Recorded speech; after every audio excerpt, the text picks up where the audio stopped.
Baik, Assalamualaikum warahmatullahi wabarakatuh.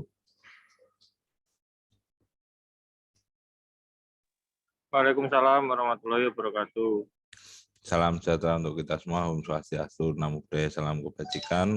Kita kembali di mata kuliah jaringan terapan. Kali ini kita belajar masalah server ya.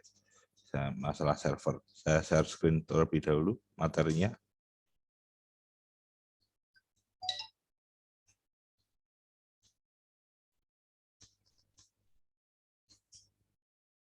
Bisa dilihat ya.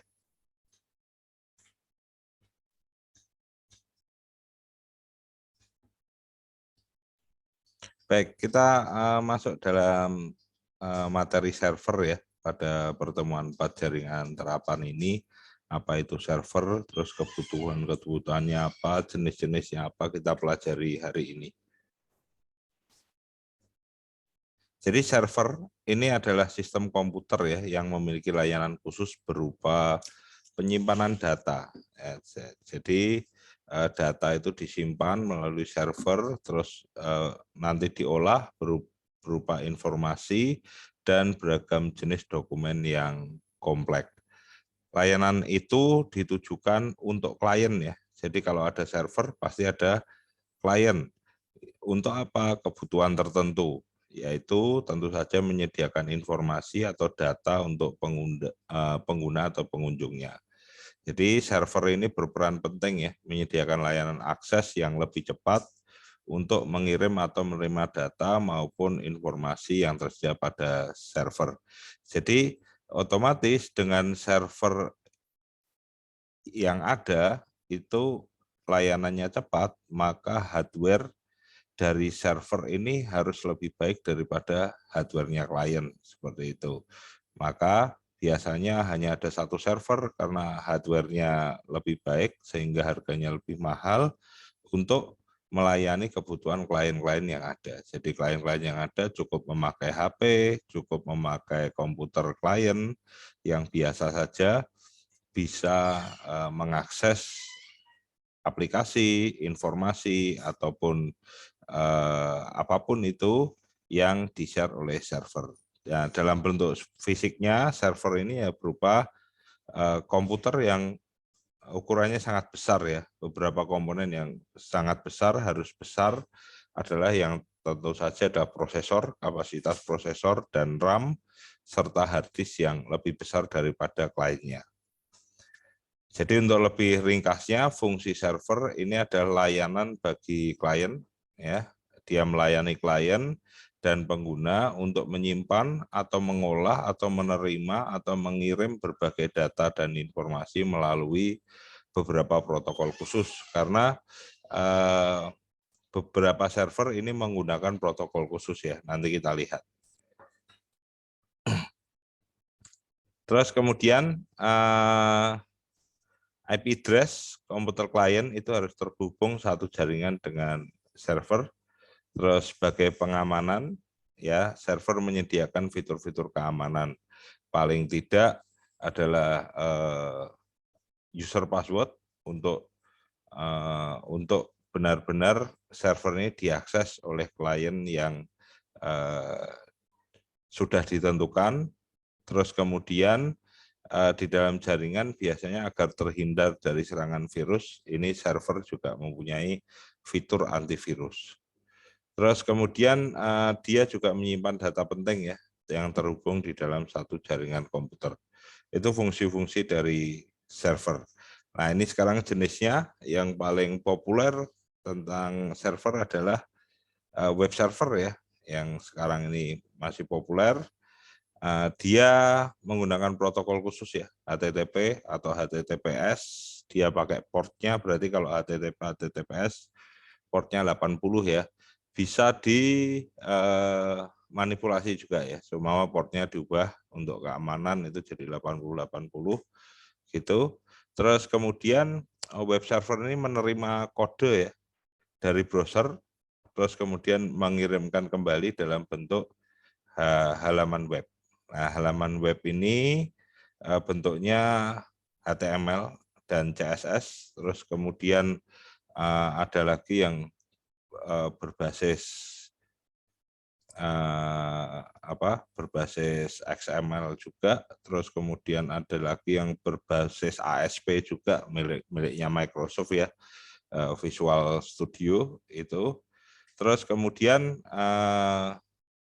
diproses oleh browser itu menjadi halaman-halaman web yang menarik dan mudah dibaca oleh pengguna. Nah, ini web server. Terus kemudian fungsi utamanya web server adalah mengirimkan berkas yang diminta oleh pengguna melalui browser dengan protokol khusus tadi HTTP atau HTTPS. Terus kemudian apa yang bisa diakses oleh pengguna, tentu saja teks, gambar, video, dan sebagainya, dan harus melalui browser. Terus kemudian perangkat keras seperti printer, kamera, router, web, dan sebagainya juga dapat diakses lewat protokol HTTP. Nah, jenis-jenis web server pun juga banyak ya. Web server juga banyak. Apache web server, Apache Tomcat, ya punyanya Java. Terus kemudian Microsoft Windows Server, gitu kan. Terus kemudian Internet Information Service, ini juga punyanya Microsoft, IIS. Light HTTP, Jigsaw, Sun Java System, terus kemudian ada yang Cina punya Sitami Web Server, terus kemudian Xerus Web Server. Banyak sekali yang bisa dipakai. Cuma memang yang paling umum dipakai untuk bahasa pemrograman berbasis PHP itu Apache ya. Apache. Kalau bahasa pemrograman berbasis ASP atau miliknya based on Microsoft itu IIS. IIS bisa didevelop melalui Windows biasa bisa sebenarnya, terus pakai lebih baik juga pakai Microsoft Windows Server. Terus kemudian jenis server yang lain, ini contohnya adalah mail server ya. Jadi server ini melayani pengguna bertukar email atau pesan elektronik, terus kemudian membagi dua kategori. Server ini membagi dua kategori antara server surat masuk dan server surat keluar. Protokol yang digunakan ada dua jenis, POP3 dan IMAP ya. POP3 dan IMAP. Post Office Protocol 3 version ya, versi 3. Jadi ini adalah protokol pesan elektronik yang menyimpan pesannya dikirim dan diterima pada PC local hard drive ya. Ini bisa disimpan di lokal server ini dengan POP3. Sedangkan IMAP, Internet Message Access Protocol, ini adalah protokol yang digunakan untuk menyimpan salinan pesan yang dikirim dan diterima ke dalam mail server. Nah, ini IMAP. Jadi dua protokol ini berkolaborasi ya untuk mendukung mail server POP3 dan IMAP. Terus kemudian file yang didukung di mail server apa? Saya kira sama dengan web, gitu, teks, gambar, video, dan lain sebagainya. Link juga masuk ya. Terus kemudian server berikutnya adalah database server ya. Nah, ini server database ini berarti server ini harus mempunyai hard disk yang lebih besar daripada kliennya. Jadi jaringan komputer dia melayani pengelolaan basis data, terus menerima permintaan klien untuk mengakses informasi atau data dari basis data tersebut. Terus kemudian 4 jenis dari database server itu ada flat file database, ada relationship database, object database, sampai ke relational object database. Jadi cukup bervariasi ya jenis-jenis server yang ada di database server. Jadi fungsinya dia merupakan memberikan pengguna layanan big data ya yang teratur, terus kemudian mudah dilakukan untuk pencarian. Terus penyimpanannya berbagai informasi sesuai kebutuhan ya, apapun itu bisa disimpan di database server dan menjadi suatu kumpulan big data. Contohnya apa? Contohnya record kuliah Anda saja kalau lama-kelamaan sampai puluhan tahun juga bisa jadi big data dan menjadi pola. Contoh yang lain lagi apa?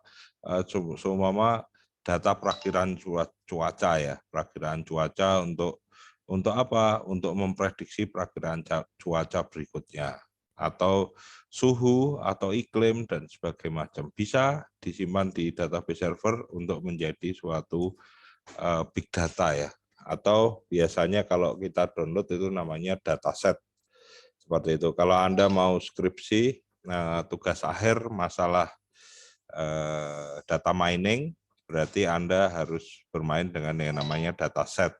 Nah, dataset ini ya biasa disebut big data ya, data yang jumlahnya sangat banyak. Terus kemudian dia melayani layanan akses suatu data oleh banyak orang dalam waktu bersamaan. Nah, karena apa? Database server ini hardware-nya cukup mumpuni ya, harus mumpuni untuk memberikan layanan akses kepada banyak klien, banyak orang dalam waktu bersamaan. Nah, kemudian file server ya, file server. Nah, ini server pada jaringan komputer yang memberikan akses juga lokal disk ya, sama. Lokasi disk ini berisikan file seperti gambar, video, musik, database, dan sebagainya macam. File server ini bersifat lokal ya dalam satu database. Kalau database server ini bisa bersifat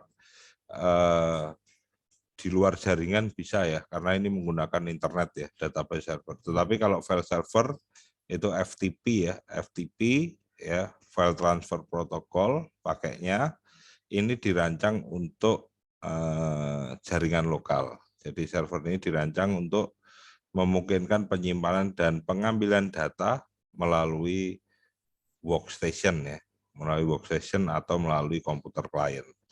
Terus kemudian tentu saja file server atau FTP server di dalam jaringan harus punya kapasitas hard disk dan RAM yang tinggi sama gitu. Terus kemudian manajemen apa saja yang bisa dikelola dengan file server, maka ada file, upload data, download data, dan sebagainya pada server. Itu file server. Nah, kemudian ini juga server yang populer juga di dalam jaringan komputer, ada DHCP server ya. Jadi jaringan ini menjalankan penyewaan atau pemberian IP address secara otomatis dan informasi TCP/IP kepada klien ya. Jadi Anda connect dengan internet dengan HP Anda tidak perlu set IP karena apa? Anda sudah diberikan IP cara DHCP atau otomatis oleh vendor penyedia layanan seluler. Terus kemudian Anda masuk ke jaringan WiFi, Anda hanya masukkan password ya tanpa ngeset IP ya. Karena apa? Anda diberikan IP cara DHCP oleh access point ya, alat dari WiFi tersebut, setting router dari WiFi tersebut seperti itu, sehingga Anda tidak perlu ngeset IP tapi bisa menikmati internet lewat suatu WiFi.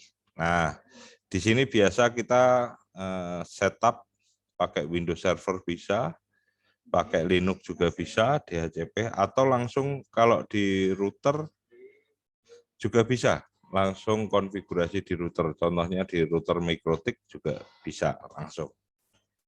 Terus fungsinya tentu saja dia ya memberikan layanan IP secara otomatis, terus kemudian sehingga dapat diakses oleh klien-klien untuk dia dapat mengakses internet tanpa set IP ya. Nah, peran administrator ini sebenarnya tidak terlalu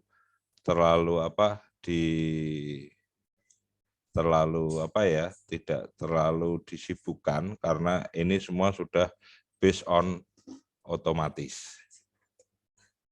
Nah, kemudian di sini ada proxy server ini bagi Anda yang sukanya melompat atau melewati proxy ini untuk mendapatkan akses web atau akses dari situs-situs yang situs-situs yang dilarang seperti itu, terutama proksinya Kemenkominfo ya ini. Nah, dia memiliki peran sangat positif harusnya. Proxy server ini dapat menjadi perantara antara pengguna dan web server dengan ketentuan tertentu. Setiap pengguna ini mengakses jaringan internet harus selalu melewati proxy terlebih dahulu untuk melanjutkan ke web server tujuan. Jadi kalau proxy tidak memperbolehkan, ya, maka Anda tidak akan bisa sampai ke web server tujuan seperti itu. Jadi ada beberapa database proxy yang isinya web yang tidak boleh diakses gitu. Terus kalau Anda akses maka Anda akan diblok. Nah, ini proxy. Nah, tapi biasanya Anda pakai VPN untuk apa? Untuk melewati proxy server ini. Jadi fungsinya sebenarnya mengamankan IP address ya untuk menjelajah ke internet. Karena apa? Kadang kalau tidak diblok oleh proxy ini rawan ya tersebar yang namanya virus, malware dan sebagainya macam. Terus kemudian pengguna atau administrator proxy itu juga bisa mengatur ya mana saja situs web yang tidak diperbolehkan atau dicegah. Baik, terus kemudian berikutnya ini tadi sudah kita bahas ya, game server. Nah, ini sering juga dipakai kalau Anda di kos-kosan biasanya main CS ya, contoh Counter Strike, biasanya tanya siapa yang jadi servernya. Nah, ini namanya game server. Itu secara sederhana ya. Jadi server ini dibuat untuk memberikan sensasi permainan yang lebih baik, player atau pemain yang lebih banyak agar bisa bermain bersama-sama di dalam satu game gitu. Terus kemudian basisnya multiplayer online ya, kebanyakan untuk game server ini. Terus kemudian terdiri dari dua kategori ya, game server eksternal dan game server internal. Kalau yang eksternal itu berarti penyedia layanan yang di luar jaringan kita, biasanya pakai internet. Kalau game server internal itu biasanya sifatnya lokal. Jadi salah satu komputer di dalam jaringan itu menjadi server dadaan ya, server dadaan untuk menjalankan suatu game tersebut. Nah, ini tadi eksternal dan internet. Sekarang VPN, Virtual Private Network. Jadi ini untuk membuat suatu tunnel atau selang ya di dalam jaringan komputer. Koneksi tetap pakai internet, tetapi dia punya pelindung sendiri, ya, pelindung sendiri untuk apa? Mengirimkan data dari komputer A ke komputer B. Nah, ini biasanya yang dipakai oleh jaringan-jaringan perusahaan-perusahaan ya untuk mengirimkan data antara perusahaan pusat ke perusahaan cabang seperti itu. Tetap menggunakan internet. Jadi gambarannya kalau VPN itu bagaimana, Pak? Ya, kita gambarkan aja jaringan internet itu seperti kolam renang ya, kolam renang. Terus kemudian data itu sebagai contoh kolam renang itu kan warnanya biru ya. Data itu saya gambarkan sebagai air Fanta merah. Nah, tanpa VPN maka ini Fanta merah ini saya masukkan ke dalam air kolam, maka air kolam itu akan menjadi agak sedikit kemerahan atau agak keruh seperti itu.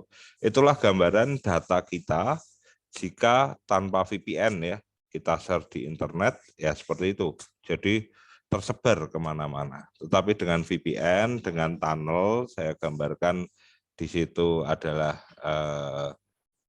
ada selang antara ujung satu kolam ke kolam yang lainnya, baru fantanya saya masukkan di situ ya, diselang agar agar sampai ke tujuan. Nah, di situ tidak akan ada keruh air dari kolam tersebut, jadi internetnya tetap aman-aman saja, pengiriman data tetap aman-aman saja karena di situ ada tunnel atau selang ya yang dibentuk dari VPN server. Nah, seperti ini gambarannya. Jadi pengiriman data akan tetap aman. Nah, ini tunneling ya sama juga, kalau tunneling itu digambarkan sebuah lorong khusus untuk mengirim paket data. Sama gambarannya dengan tadi selang yang saya gambarkan lewat kolam renang gitu. Terus kemudian client server, ya client server ini jaringan komputer yang umum untuk melayani klien-klien atau komputer-komputer yang mempunyai hardware yang standar ya, standar. Sehingga harus ada satu hardware atau komputer yang mempunyai hardware yang mumpuni untuk melayani seluruh klien. Mengapa ada client server? Tentu saja efek-efeknya yang terakhir adalah uang ya. Artinya kalau di elektronik itu semakin mahal harga, maka semakin baik kualitasnya. Tidak mungkin semua komputer yang ada di dalam jaringan punya spek yang mumpuni. Nah, ini harganya akan sangat mahal. Lebih baik beli satu server, kemudian nanti melayani klien-klien yang ada di dalam jaringan komputer. Nah, ini gambarannya arsitektur client server. Satu server melayani banyak klien. Terus kemudian bisa juga client server terdistribusi, ya.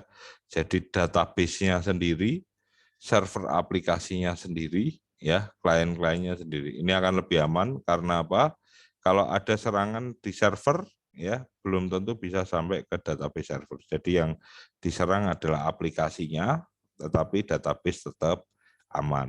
Ini contoh client server terdistribusi. Jadi seperti ini.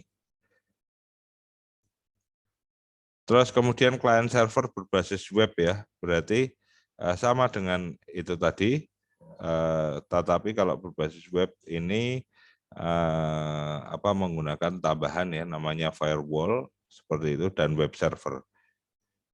Dan bisa disatukan mungkin web server dan database di satu hardware atau bisa dipisahkan juga data web server dan database servernya sendiri-sendiri. Tentu saja dengan pemisahan sendiri-sendiri akan lebih menjamin keamanan terhadap data seperti itu. Nah, ini ada tugas kepada Anda untuk ini ya, pemanfaatan aplikasi ya yang sering dijumpai dalam kehidupan sehari-hari. Anda buat dan beri contoh penggunaannya, sistem client server ya dalam kehidupannya sederhana. Anda buat laporan individu per individu, terus kemudian nanti dikirim via e-learning ya. Filenya .pdf ya, disertai gambar, terus perkembangan masa kininya, bagaimana jenis-jenis server tersebut. Begitu, apakah ada pertanyaan terlebih dahulu?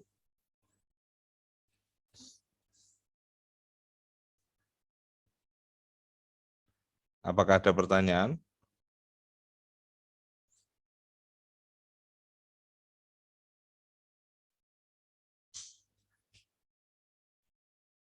Baik, kalau tidak ada berarti kita ketemu minggu depan secara offline ya. Ketemu secara minggu depan secara offline dan ketemu lagi di hari dan jam sama minggu depan. Saya kira itu, nanti rekaman ini akan saya upload ke YouTube, terus kemudian nanti saya share ke e-learning. Saya kira itu, saya ucapkan selamat sore semua. Wassalamualaikum warahmatullahi wabarakatuh. Waalaikumsalam warahmatullahi wabarakatuh. Terima kasih, Pak. Sama-sama.